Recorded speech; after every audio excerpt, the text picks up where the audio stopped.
Ja by som doplnil to, že možno z toho hodnotenia, ktoré dnes má 56 či koľko strán a po doplnení o tie dva športy toho bude trochu viac, budú vyplývať určité poučenia pre budúcnosť, by som povedal pre všetkým prístupe zväzov k príprave, dlhodobej príprave na olympijské hry. Pamätáte sa na našej záverečnej tlačovke, som hovoril, že aby sme mali na pamäti, že príprava na olympijské hry v Rio de Janeiro začína už zajtra. A to si myslím, že bude treba presadzovať v spolupráci so športovými zväzmi, ktorí majú a mali všetky páky k tomu, aby k tomu tak pristúpili. A sú tam samozrejme ďalšie veci, treba zvažovať nominačné kritéria, či ich ťahať do poslednej chvíle, tak ako je to bežné v voľnom slalome, alebo zvážiť skoršie termíny definitívnej uzávierky, aby športovec vedel, či ide alebo nepôjde na olympijské hry a ako sa má pripravovať, či na kvalifikáciu alebo na samotné vystúpenie na olympijských hrách a tak ďalej. To všetko tam bude. Bohužiaľ, to komplexné písomné zhodnotenie budeme mať až na budúcom výkonnom výbore, pretože nebolo by fér, keby sme z toho vynechali tak vážne športy, ako je vodný slalom a rýchlostnú kanoistiku, ktoré sme dnes v dispozícii žiaľ ešte nemali. Z tých dôvodov, ako hovoril pán Halanda. Pokiaľ ide o nadväzné veci, dohodli sme termín gala večera, zhruba program. Gala večer, ktorý by slávnostne ukončil naše pôsobenie na hrách 30. olympiády v Londýne, bude 18. októbra v hoteli Hilton Doubletree za účasti všetkých športovcov celej výpravy. Samozrejme budú tam odovzdávané finančné ocenenia tým, ktorým to patrí. Upozorňujem, že nedávnych dňoch bola uverejnená výzva Ministerstva školstva na tú časť odmien na olympijské hry aj paralympijské hry, ktoré garantuje štát. My sme, pokiaľ ide o náš príspevok, pripravení. Takže peniaze budú. Ďalej schválili sme dnes a budeme to udeľovať práve tam vyznamenania za niektorým účastníkom olympijských hier, či to sú športovci alebo tréneri, niektorí funkcionári. Pokiaľ budete mať záujem, budeme informovať, kto to je a čo dostane. No a tým by sme viac menej ukončili celú tú diskuziu o otázky okolo olympijských hier v Londýne. Zajtra bude krst knihy, takže to je jeden z tých konkrétnych príspevkov. Ja by som chcel informovať, že po dohode s ministerstvom školstva, vedy, výskumu a športu pondelok a útorok tento týždeň bola sedela pracovná skupina tak zložená zo zástupcov zväzov Slovenského olympijského výboru, ako aj pracovníkov Ministerstva školstva, kde sme diskutovali a formulovali určité tézy pre prípravu koncepcie športu, ktorá bola ohlasovaná zo strany ministerstva, a kde bol prijatý už aj konkrétny harmonogram s tým, že 12.12. podľa plánu by koncepciu mala prerokovať vláda Slovenskej republiky a vláda rozhodne, či ju ešte bude posúvať aj na úroveň parlamentu. Ale viac menej z hľadiska exekutívneho vláda s konečnou platnosťou by mala koncepciu schváliť a podľa nej by sa už od budúceho kalendárneho roka malo pokračovať v tých oblastiach, o ktorých bude hovoriť.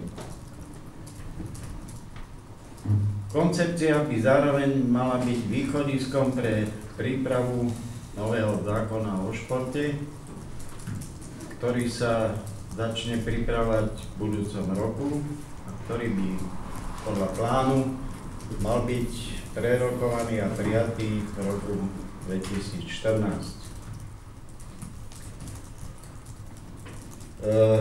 Pokiaľ ide o obsah koncepcie, tak mám dva také základné okruhy.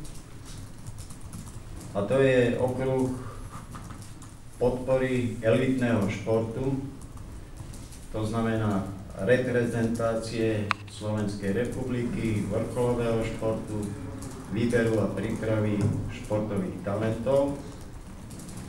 A druhú oblasť, športovanie verejnosti, vrátane športovania detí a mládeže, školského športu, masového, rekreačného športu a všetkého, čo s tým súvisí. A samozrejme sú tam roviny alebo oblasti, ktoré akoby pretínajú tieto dve oblasti úrovne, a to je otázka financovania športu, otázka legislatívy, otázka vzdelávania v športe a ďalšie veci, infraštruktúry, trebárs a podobne.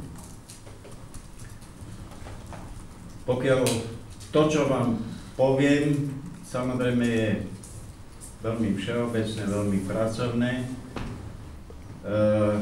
neberte to ako hotovú vec, lebo hotová vec to bude až vtedy, keď to schválí vláda. A dovtedy stále sa bude okolo toho diskutovať a pracovať. Ale v princípe vychádzame z diferencovanej podpory športových odvetví, lebo všetci sme si vedomi, že sú športy, ktoré sú významné, spoločensky, ktoré prinášajú výsledky a reprezentujú túto krajinu. A samozrejme sú športy ďalšie, ktoré v tejto oblasti znamenajú menej, ale pre nás, pre športové hnutie, každý šport je dobrý, každý šport je potrebný, pokiaľ ho chcú ľudia robiť. Neznamená, že každý šport má reprezentovať na najvyššej úrovni. To znamená, tieto dve také tézy by sa mali dávať do súladu konkrétnymi kritériami, mechanizmami podpory a tak ďalej a tak ďalej. Diskutovaná téma rekonštrukcie stredisk vrcholového športu rezortov sa odkladá na neurčito. Ostávame zatiaľ v návrhoch pri 3 strediskách vrcholového športu, armády, vnútra a ministerstva školstva, s tým, že stredisko ministerstva školstva by sa malo transformovať obsahovo a zameraním práce trochu inak, predovšetkým na juniorskú kategóriu. Za všetko ostatné budú zodpovedať konkrétne zväzy a mali by k tomu mať samozrejme vytvorené aj zodpovedajúce finančné a ďalšie podmienky. Vrátanie útvarov talentovanej mládeže bude na rozhodnutiach zväzu, akú formu, ktorý šport si zvolí, či to bude 20-ka hokeja, či to bude, jak to voláš, stredisko centrálnej prípravy vo volejbale, alebo každý zväz má slobodnú voľbu, akú formu si zvolí. Športové gymnázia alebo športové školy, ktoré sú dnes 7 takmer v každom kraji, prípadne ďalšie školské útvary ako športové triedy, sú po konzultáciách s konkrétnymi zväzmi na rozhodovaní školských orgánov a s riaďovateľom. Lebo viete, že s riaďovateľmi základných škôl sú obce a s riaďovateľmi stredných škôl vo veľkej väčšine vyššie územné celky. A bude na nich, akým postoj k tomu zaujmú. Pokiaľ ide o šport pre všetkých, tak, alebo tú ďalšiu oblasť, tak tam samozrejme my trváme na tom, aby do tejto oblasti bol zakomponovaný aspoň filozofický aj výkonnostný šport, to znamená to množstvo pravidelných súťaží a športovcov, ktorí sa ich zúčastňujú a pravidelne sa pripravujú na všetkých úrovniach, aj na tej najnižšej, aby sme nenehali výkonnostný športu významnú súčasť športu bokom koncepcií, ale predovšetkým z hľadiska ekonomického je treba hľadať riešenie pre samofinancovanie klubov, tak aby oni sami mali lepšie podmienky ako dnes, získavať určité prostriedky z miestnych, prípadne regionálnych zdrojov, aby neboli závislí od zdrojov centrálnych, lebo tie zdroje sú malé, to poskytovanie je komplikované z hľadiska legislatívy a subjektívne. Pokiaľ ide o ďalšie veci, tak v tejto súvislosti samozrejme sa bude navrhovať úprava niektorých iných zákonov, ktoré nepriamo ovplyvňujú športové prostredie a podmienky športu. A tých je pomerne veľké množstvo, ťažko o nich teraz konkrétne hovoriť, sú pripravené konkrétne návrhy, ktoré by mali, by som povedal, umožniť športu lepšie dýchať. Pokiaľ ide o vzdelávanie, to je veľmi závažná otázka a tam sme sa shodli na tom, že celý systém sa musí otočiť o 180 stupňov, tak aby rozhodujúcimi subjektami úrovne vzdelávania a zabezpečovania kvality boli športové zväzy. Pretože tie zodpovedajú za športové odvetvie ako také, za jeho kvalitu, za jeho rozvoj, úroveň a musia niesť väčšiu mieru zodpovednosti, ale aj kompetencií pri vzdelávaní všetkých odborníkov potrebných pre ten, ktorý šport. No a ešte množstvo ďalších nejakých otázok. Pokiaľ by ste mali záujem, Zajtra o 10:00 v Dome športu v aule alebo v kongresovke máme stretnutie so športovými zväzmi a organizáciami, ktoré chceme informovať, ako prebiehajú práce,